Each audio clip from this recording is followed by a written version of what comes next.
Hi అండి, సింపుల్గా chicken gravy ఇలా చేయండి. టేస్ట్ చాలా బాగుంటుంది. దీనికోసం ముందుగా 1 కేజీ చికెన్ తీసుకొని 1 టేబుల్ స్పూన్ సాల్ట్ వేసుకోండి.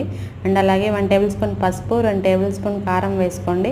2 టేబుల్ స్పూన్ల ధనియాల పొడి, 1 టేబుల్ స్పూన్ జీలకర్ర పొడి, 1 table spoon garam masala, 1 table spoon మిరియాల పొడి, 2 టేబుల్ స్పూన్ల పెరుగు, అండ్ అలాగే 2 పచ్చిమిర్చి, కొంచెం కొత్తిమీర వేసుకోవాలి.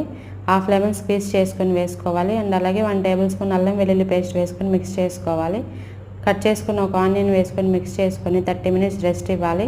స్టవ్ మీద కడాయి పెట్టుకొని 4 టేబుల్ స్పూన్ల ఆయిల్ వేసుకొని చికెన్ పీసెస్ వేసుకొని బాగా ఫ్రై చేసుకోవాలి.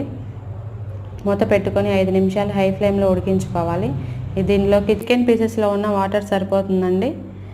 మూత పెట్టుకొని ఉడికించుకోవాలి. మధ్య మధ్యలో కలుపుకుంటూ టేస్ట్కి సరిపడినంత సాల్ట్ యాడ్ చేసుకోండి. కరెక్ట్గా గ్రేవీ చూడండి, కరెక్ట్గా వచ్చేసింది. లాస్ట్లో కొత్తిమీర వేసుకొని మిక్స్ చేసుకుంటే చికెన్ గ్రేవీ రెడీ.